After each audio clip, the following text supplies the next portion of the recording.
Namaste. In the previous class, we looked at the various reactions of haloalkanes, looked at how Grignard reagents are prepared, and we looked at Wurtz's reaction. We will continue with where we stopped.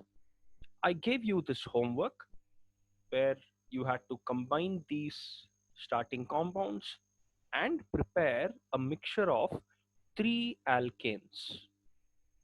So, Wurtz's reaction is a reaction where two alkyl halides come together in the presence of sodium and dry ether to form a higher alkane. The question involved, how do you get three alkanes here? So for this, let me take the general case. General reaction is here. Rx plus XR dash, if at all this is a different alkyl halide. Now what can happen? How do I get three alkanes? You can get three alkanes based on who is reacting with whom. If 2 moles of Rx react, then I get this alkane R bonded to R. If 2 moles of this alkyl halide reacts on its own with sodium, then I will get R dash bond R dash this alkane. If 1 mole of Rx reacts with 1 mole of XR dash, I will get the third alkane, which is R dash R. Clear? So it is entirely dependent upon who is reacting with whom, which alkyl halide is reacting with the other alkyl halide. They can react among themselves or they can react with the other alkyl halide which is there. So likewise, if I have to look at this example here, 2 moles of CH3Cl can combine together. Clear? So 1 mole of CH3Cl and 1 mole of CH3Cl can combine in the presence of sodium to give us what? What will be the compound? CH3 bond CH3, which is nothing but ethane. Now, this is possible when 2 moles of CH3Cl combines. Likewise, 2 moles of C2H5Cl can combine to give us what? C2H5 bond C2H5. Clear? Which is butane. This is obtained when 2 moles of C2H5Cl will combine with each other. That's the second product that's obtained. Now, when do I get the third product? When 1 mole of this reacts with 1 mole of this, as given in this reaction. When this reaction happens, then I will get CH3 bond C2H5.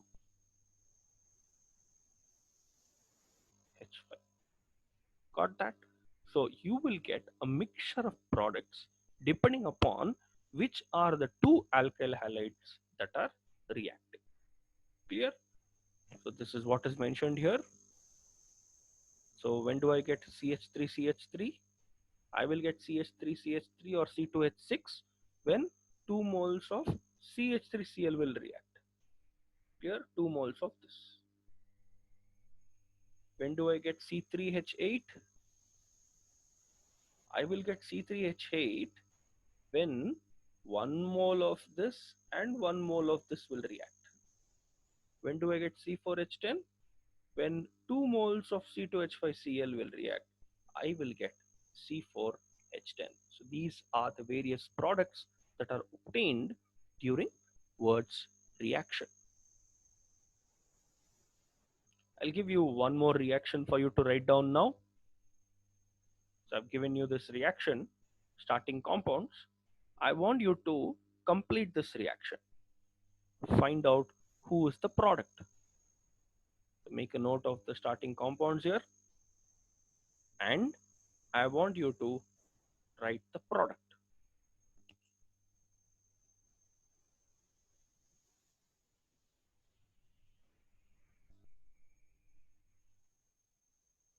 Done.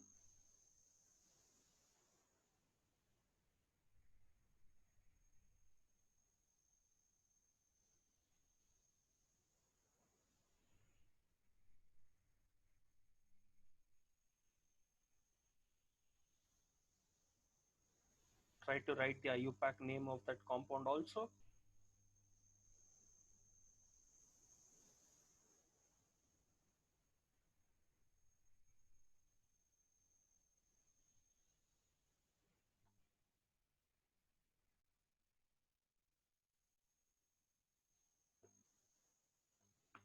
Done.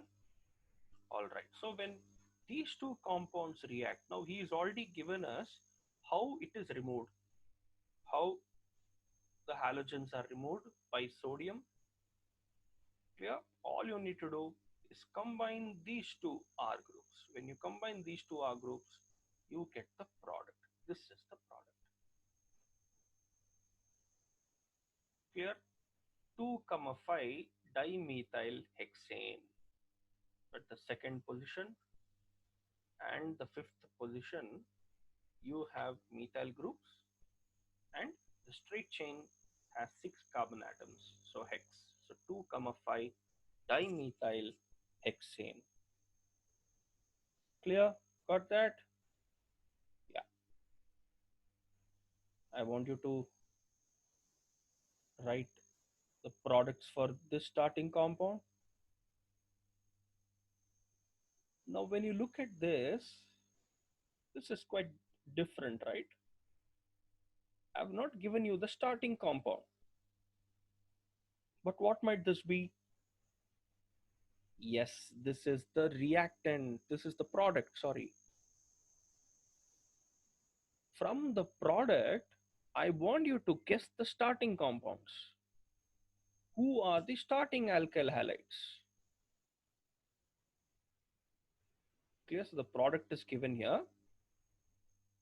Using the product, I want you to guess the starting compounds, the alkyl halides from which you get this.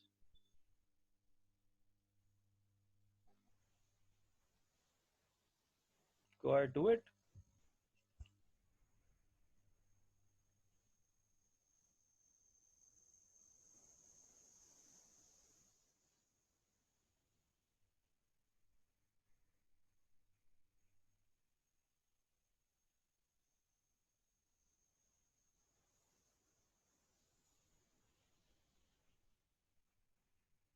Done? Okay, I will give you a hint as to how to arrive at the starting compounds. If this is the alkyl halide that is, or if this is the alkane that you need to prepare, all you have to do to find the starting compounds is break this at the center. Clear? Let us just break this at the center. Now when I break this at the center, I get two parts. Clear? Add a halogen to this part, add another halogen to this part. These two will be the starting compounds. So it's very simple. If you have an alkane, all you need to do is break it, and you can choose whichever way you want to break it. Clear? You can break it here, you can break it here, you can break it here, or you can break it here. The choice is yours, but preferably you can break at the center such that you can easily comprehend which are the two starting compounds. So when you break it there, starting compounds should be the ones with the break with the halogen. That's all. So let's look at the complete reaction now. Yes. So it's happened just the way we broke. So I asked you to break it here and then put a halogen here. Put one more halogen here. That's what you get here. Clear? CH3, CH, CH3, X. X can be any halogen, chlorine, fluorine, bromine, iodine. Clear? So here the example is an iodide. Same way here, CH3, CH, CH3, I. 2NaI is removed to give us 2,3 dimethyl butane. Clear? Now you will get a question for sure on words reaction. In both PU as well as competitive, either they'll give you the starting compounds and ask you to find out the mixture of alkanes, or they'll give you a product and ask you to find out the reactants. You should be in a position to write down whichever way the question is asked. Clear? All right, super. With this, we go to the chemical properties of haloarenes. So far we looked at chemical properties of haloalkanes. We will look at chemical properties of haloarenes or aryl halides. First property is nucleophilic substitution. Now, one thing that is pretty straightforward is aryl halides are less reactive towards nucleophilic substitution than alkyl halides. Now, we saw alkyl halides can easily undergo nucleophilic substitution and they can undergo through SN1 or SN2, whereas aryl halides, it's very difficult for them. They're less reactive towards nucleophilic substitution reaction. And why is it due to? It is due to various reasons. Reason number one, resonance. Let's understand what is meant by resonance. Now, we have already studied in the previous year the different effects: inductive effect, mesomeric effect, electromeric effect, resonance effect, and so on. So, for resonance to happen, I need to have conjugation. Now, what is meant by conjugation? Two or more things present at alternate positions. What is conjugation? Two things present at alternate positions. Clear? That is what is meant by conjugation. Now, what are the two things that can be present at alternate positions? Two pi bonds can be there. Then such a conjugation is called pi-pi conjugation. One pi bond and a charge can be there at alternate positions. Then such a conjugation is called as a pi charge conjugation. Or,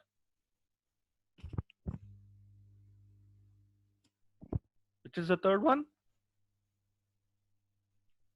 One pi bond and one lone pair can be there at an alternate position, giving rise to pi lone pair conjugation. Clear? So these are the different kinds of conjugations that are possible: pi pi, pi charge, pi lone pair. Clear? So now when you look at haloarene, this is chlorobenzene. Now we can already see one type of conjugation, pi and pi, in the benzene ring. So in the benzene ring, there are two pi bonds at alternate positions already.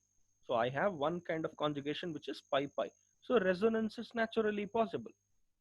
Is there another kind of conjugation there? Yes, this pi bond and this lone pair is present at alternate positions. This results in conjugation. Now, the moment there is conjugation, it will lead to delocalization of electrons. Conjugation will always lead to what? Delocalization of electrons. Now, what do I mean by delocalization?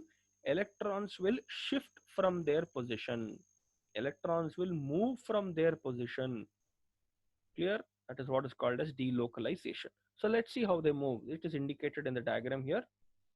If these two electrons of the lone pair move here, there is a problem. Problem is a bond is formed.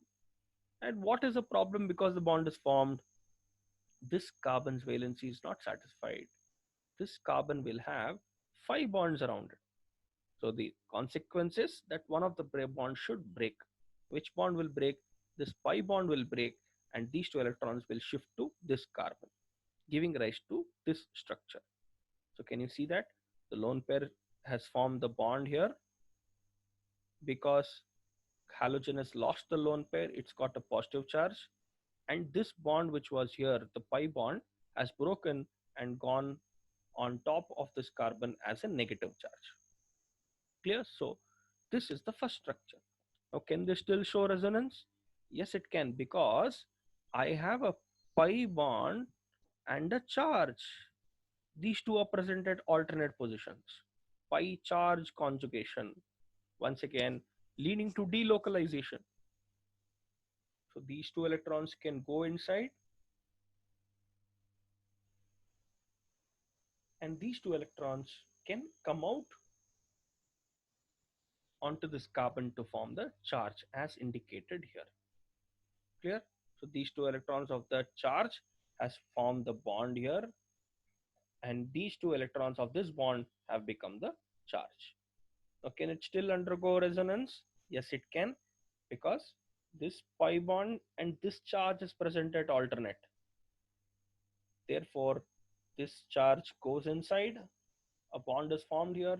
As a consequence, this bond has to break, so this bond breaks and goes back on this carbon to form the charge. Clear? Now, can this form one more structure? Yes, it can, because this pi bond and this pi bond, the one that was formed, and this charge is present at alternate conjugation. So this charge can go inside. If that charge goes inside, this carbon's valency is not satisfied. This charge goes back on chlorine. Clear? So these are the resonating structures. These are what? Resonating structures giving rise to resonance. Now, because of resonance, the carbon halogen bond has partial double bond character. Clear? Now, when you look at the carbon halogen bond, out of these structures, in 3 structures, I have a double bond. Clear? Can you see that? In the first one and the last structure that you will get, you see a single bond. So when I write the resonance hybrid, we have studied how to write resonance hybrid last year. It's a combination of all the resonating structures. When you write the resonance hybrid, the carbon and halogen will be having a partial double bond. Clear? So since a partial double bond is created, it results in a situation where the halogen is difficult to remove. And if the halogen is difficult to be removed, I cannot have nucleophilic substitution reaction. Because for nucleophilic substitution reaction to happen, the halogen has to go out. In place of halogen, nucleophile has to come in. It can be anything. It can be OH minus, just like what we have seen in the previous cases, or any other nucleophile. For due to resonance, that is not possible. So that is the first reason. What is the second reason? Stabilization of the molecule due to resonance. Now we have seen last year what is the consequence of resonance. Why is resonance important? Resonance is important because it gives extra stability to any molecule in which there is resonance. So let me repeat. Resonance always introduces extra stability to a molecule. Now, when it gives extra stability, it means that compound will become less reactive. So naturally, because stability and reactivity are inversely related, more the stability, less the reactivity. Hence, aryl halides are less reactive than alkyl halides due to stabilization on account of resonance. Third point, when the halogen is removed, it results in a carbocation from benzene. So if I have a benzene attached to halogen, if I remove this halogen, halogen will go with this pair of electrons with this bond, which will give rise to a carbocation, a positive charge on benzene ring. Such a carbocation is called as a phenyl carbocation. Phenyl carbocation is highly unstable. Phenyl carbocation is what? It is highly unstable. Because it is highly unstable, this reaction will not happen. So any reaction will happen only if the driving force is attained. Now, what is the driving force? The driving force is the product. Clear? The product should be more stable than the reactant. If the product is more stable than the reactant, then naturally the reaction will happen on its own. Clear? We don't need any intervention from outside or external sources. So whereas when I look at this reaction here, if the halogen goes out, it will give us a phenyl carbocation, which is actually very, very unstable. Hence, this reaction is not preferred. Removal of the halogen is not preferred. Another difference is difference in hybridization. Remember, we came across this concept called as hybridization last year. Yeah, sp2, sp3, we looked at all the different hybridizations. In the case of alkyl halides, the hybridization is sp3.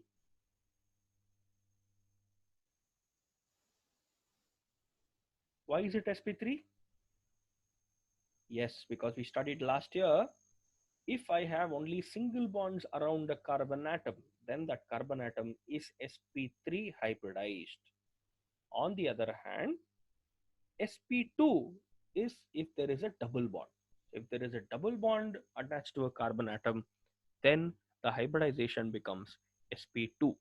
In the case of aryl halide or chlorobenzene, the carbon that is attached to the halogen is sp2 hybridized, which has a double bond. Whereas in an alkyl halide, the carbon that is having the halogen will be sp3 hybridized. Now, sp2 hybridization results in greater S character. Now, what do I mean by S character? S character is something that you again studied last year. The percentage of S, clear? Percentage of S that is present in the hybridization. Now, when I look at sp2 and sp3, in sp2, I have three orbitals. Which are the three orbitals?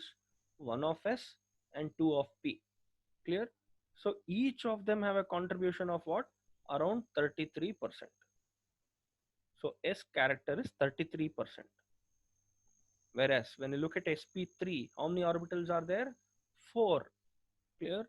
If I consider 4 of them as 100%, what will be the percentage of S? 25%. Clear? Because the remaining 75% will be with respect to P. So when you look at the S character here, sp2 has greater S character, 33%, compared to sp3, which is 25. Now what will happen if there is greater S character? It makes the carbon more electronegative. That's what is the result. The result of greater S character is it makes the carbon more electronegative. Now, because the carbon is more electronegative, the bond between the carbon and the halogen will be shorter. Clear? So, because the carbon is more electronegative, it will pull the halogen towards it to a greater extent. Therefore, the bond will be shorter. The CX bond length or the C halogen bond length in aryl halide is smaller than alkyl halides. So C halogen bond length is shorter than alkyl halides. Clear? Therefore, it is difficult to break the halogen. So got that? So this is the third point. The fourth point as to why haloarenes will not undergo nucleophilic substitution. It is because of repulsion between the nucleophile and the halogen atom. Repulsion what? Between the nucleophile and the halogen atom. Now what is the nature of the nucleophile? Negatively charged. What is halogen? Halogen is also negatively charged. And on top of that, the halogen has lone pairs. Clear? So when the nucleophile is approaching the halogen, naturally it will be repelled away. Like charges repel each other. Clear? Hence, reaction is again not possible easily. So there are five reasons as to why haloarenes are less reactive towards nucleophilic substitution than alkyl halides. What is reason number one? Reason number one is resonance. Now, because of resonance, there is extra stability that is introduced. And also when the halogen is removed, it results in the formation of a phenyl carbocation, which is unstable. Difference in hybridization: the carbon that is having the halogen in the case of aryl halide is sp2 hybridized, whereas same in alkyl halide is sp3 hybridized, which will result in greater s character. Because of greater s character, the carbon becomes more electronegative. Because the carbon is more electronegative, it will pull the halogen more towards it. Therefore, the carbon halogen bond is shorter in the case of aryl halides, thereby making it difficult for us to remove the halogen. Coming to the last point, the repulsion. The nucleophile is negatively charged. The halogen is also negatively charged. So when the nucleophile is about to attack the benzene ring, it will be repelled by the repulsive nature of nucleophile and the halogen. Thereby, the reaction is not easy as in the case of alkyl halide. So very important, I want you to remember all these 5 points. Clear? Now, yeah, if I want the reaction to happen, it can only happen under drastic conditions. If I want the reaction to forcibly happen, reaction does not happen on its own. Naturally, there is no reaction. But if I want it to happen badly, if I want to force it to happen, it can only happen under drastic conditions. Now, what do we mean by drastic conditions? Very high temperature and very high pressure. So only when there is very high temperature and very high pressure will this reaction happen. So as it is indicated here. Clear? So when you see here, if the halogen has to be removed and OH has to be introduced, look at the amount of temperature that is required: 623 Kelvin. 623 Kelvin. Clear? And on top of that, just temperature, just high temperature is not sufficient. Along with the temperature, I also need to provide a pressure of 300 atmospheres. Clear? Look at the huge pressure that is needed. Only when these two conditions are provided will this reaction happen. Whereas in the case of alkyl halides in SN1, SN2, did we come across any conditions like this? No, because the reaction can happen on its own. Got that? How do you reduce this temperature and pressure? How do you ensure that you can carry out this reaction under less drastic conditions? Then you will have to introduce electron withdrawing groups like NO2 to that benzene ring. So if you introduce electron withdrawing groups like NO2 to benzene ring, see what's happening in this case. NO2, there's only one NO2. Look at what's happening to temperature. Temperature before was 623. Now look at the temperature, 443, which means the temperature that needs to be provided has reduced. Look at the last case. In this case, I have 3 NO2, 1, 2, and 3. What if there are 3 NO2 groups attached to chlorobenzene? All you need to do is just heat it. You just need to warm it. Clear? So this indicates that reaction on its own is difficult. Clear? But if you want it to happen, you need to provide very high temperature and pressure. But if you do not have capacity to produce such very high temperature and pressure, then you introduce an electron withdrawing group. If you introduce more number of electron withdrawing groups, the conditions of the reaction becomes easier and easier. Clear? All right. So if they don't undergo nucleophilic substitution, what will they undergo? They will undergo electrophilic substitution. So they will not undergo nucleophilic substitution. Halogen is not going to be removed easily. Instead, they undergo electrophilic substitution. Now remember, you studied this in the last year in benzene. Which are the various electrophilic substitution reactions that you came across? Can you remember? Yes. What else? Yes. Electrophilic substitution reactions are halogenation, Friedel-Crafts reaction, nitration, and bromination. Correct? So these were the reactions that we studied in the last year. I hope you remember the reagents that are needed for each of these. Clear? All right. So let's start here. One of the things that you need to understand in electrophilic substitution in the second year is if I have a substituent attached to benzene, say I have some substituent, say yes, that is attached to benzene. I have an electrophile. Electrophile is somebody who is positively charged or deficient in electrons. Now in benzene, we did not have a problem. They just got substituted at any place. Here, hydrogen of benzene was replaced by the electrophile. Whereas in the second year, when we start looking at compounds which are having functional groups, benzene ring which has a functional group, the position where the electrophile attacks is different, becomes important. Clear? Now, the where will this electrophile go? Will it go to this? Will it go to this position, or will it go to this or this or this is a question. Now, who will decide this? This group will decide whether the electrophile should go to any of these positions. Now, how will it decide?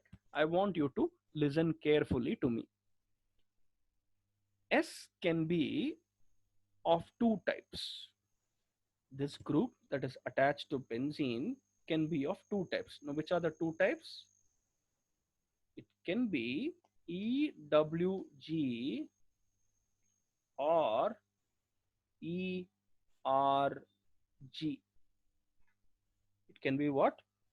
EWG or ERG.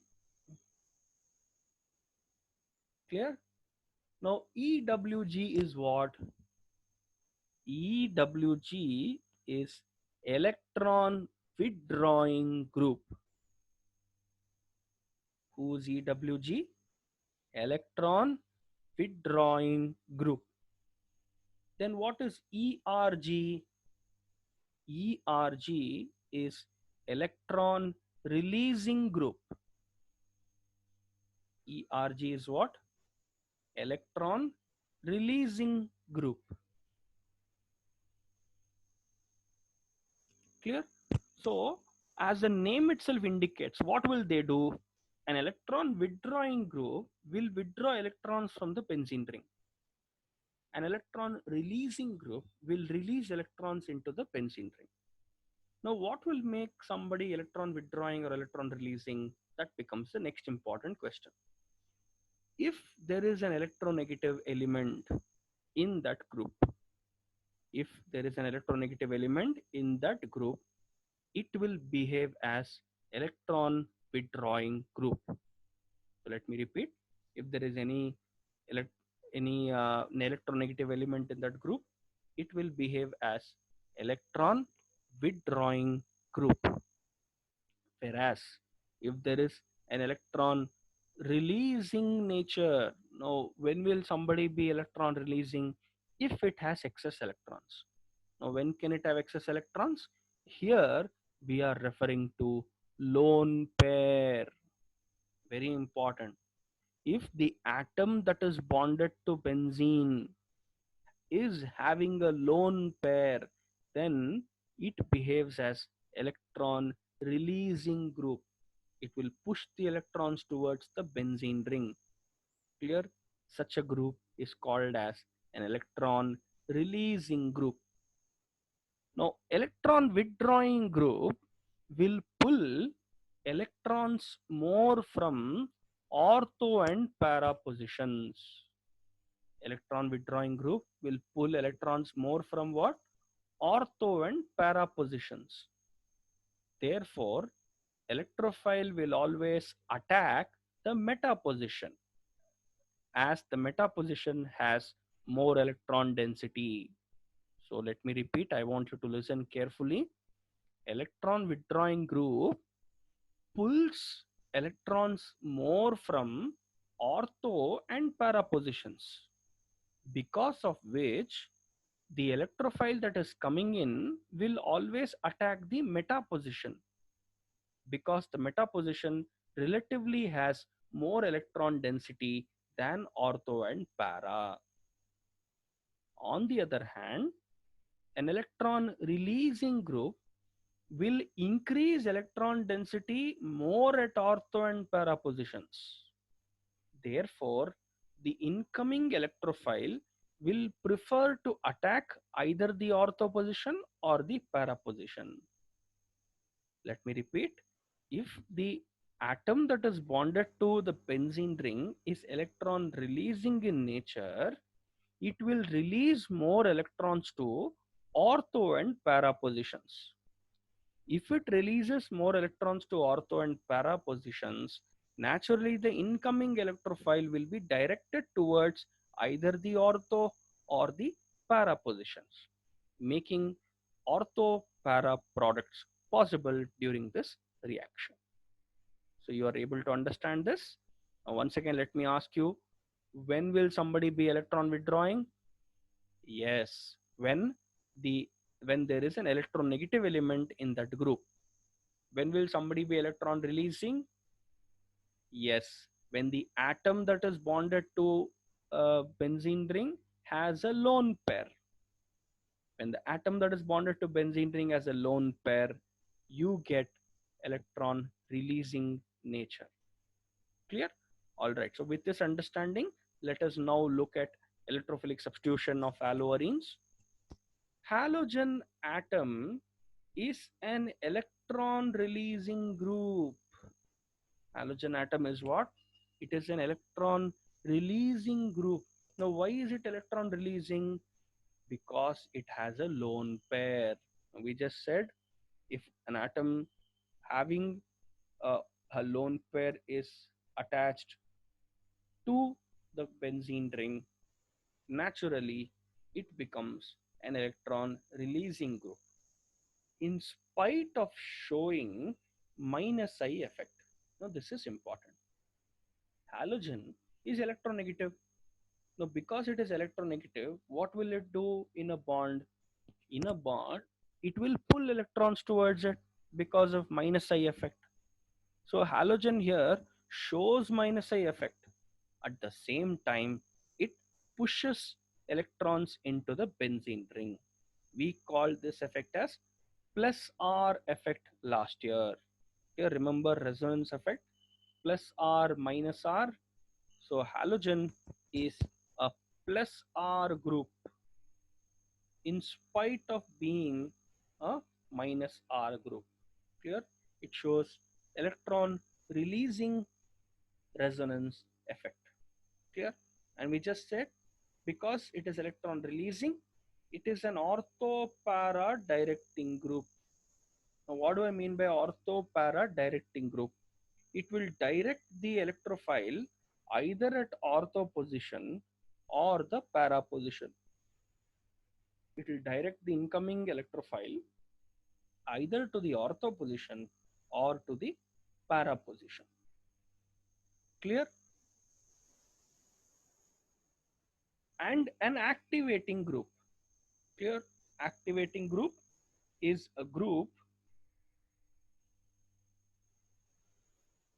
where ortho and para positions get activated with high electrons. So ortho para positions have more electron density, so the electrophile attacks the ortho and para positions. Electrophile attacks the what? Ortho and para positions. Clear? Now, how do you understand this? You can understand this by looking at the resonating structure. Remember, we wrote the resonance structures. We just understood it in the previous concept. Now, chlorine is having a lone pair. Because it's having a lone pair, look at what it's doing. It is pushing electrons into the benzene ring. Can you see that? Is it pulling electrons from benzene ring or pushing electrons? See the arrow mark here? It is going into benzene ring. Hence, halogen is a what group? Electron releasing group because of the presence of the lone pair. Clear? Now, look at where all the negative charge goes in the resonating structures. Where all are the negative charges going? It is going to this carbon, it is going to this carbon, and it is going to this carbon. Correct? Which are these positions? Yes, ortho and para positions. Is a negative charge going to this carbon or this carbon? No, not at all. Hence, meta positions will not have electron density. So if I have an electrophile that wants to attack this compound, where will it attack? It will either attack the ortho position or it will attack the para positions. So now you understood why electron releasing groups are ortho para directing in nature, because the electrophile attacks the positions where there is more electron density, and the positions where there are more electron density is ortho and para position. Clear? All right. So with this general understanding, let's take the specific case. The first one is halogenation. In halogenation, we take the aryl halide in the presence of chlorine and anhydrous ferric chloride. Remember this reagent? We studied this last year. Anhydrous FeCl3. It behaves as a halogen carrier. Now we said the electrophile in chlorination is what? Cl plus. This is something that we studied last year. So Cl2 breaks into Cl plus and Cl minus. This is the electrophile. And where will this electrophile attack? Which position will it attack? This is decided by whom? By the group. And what is the nature of this group? Electron releasing or ortho-para directing. It will direct the incoming electrophile to either the ortho position or the para position. Hydrogen from there will be removed, and in place of that hydrogen, this halogen will get substituted, giving us either this or this. So this is ortho position, chlorine substituted at ortho. This is para, chlorine substituted at para. What is the name? 1,4 dichlorobenzene. So 1, 2, 3, 4. 1,4 dichlorobenzene or 1,2 dichlorobenzene.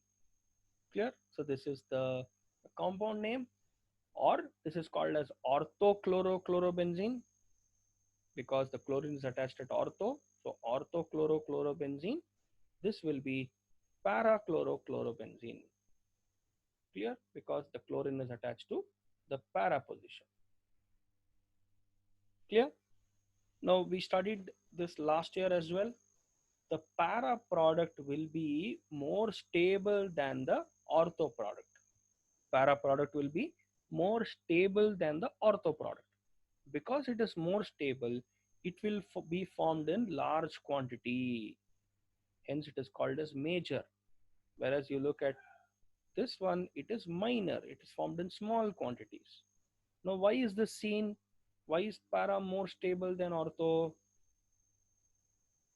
Yes, observe, we spoke about this concept. In ortho, the two big groups are next to each other. Clear? Both the halogens are next to each other and both are big. So they'll be fighting for what? Fighting for space. That is one reason. Another reason, this is negatively charged. It has lone pair. This is also negatively charged. So when there are two species which are negatively charged next to each other, what will it result in? It will result in repulsion. So these two will be repelled away. This phenomenon is called as steric hindrance. So we spoke about steric hindrance. So what is steric hindrance? Steric hindrance is a phenomenon where both the chlorine atoms, they are bulky groups, they are big groups. They cannot be next to each other. they are fighting for space, and if they are next to each other, it makes that compound unstable. Therefore, this product is minor. Whereas when you look at the para product, is there any problem there? No, I don't, because they are far away from each other. Both the halogens are far away from each other. Therefore, the para product is always the major product compared to the ortho product. Clear? So this reaction is chlorination. I want you to take a homework. Homework is, I want you to carry out nitration, sulfonation, and Friedel-Crafts reaction of chlorobenzene. So I want you to carry out nitration, sulfonation, and Friedel-Crafts reaction of chlorobenzene. Clear? For this, you will have to go back to your previous year concept. In the previous year, you studied all these reactions. I want you to study those reactions and apply it for chlorobenzene. Clear? So take that as homework. We'll stop here in today's class. We'll continue with electrophilic substitution, nitration, sulfonation, Friedel-Crafts reaction in the next class. Next class, we will be completing this chapter. All right, so take this as homework, submit this homework in time. Until the next class, namaste. Thank you.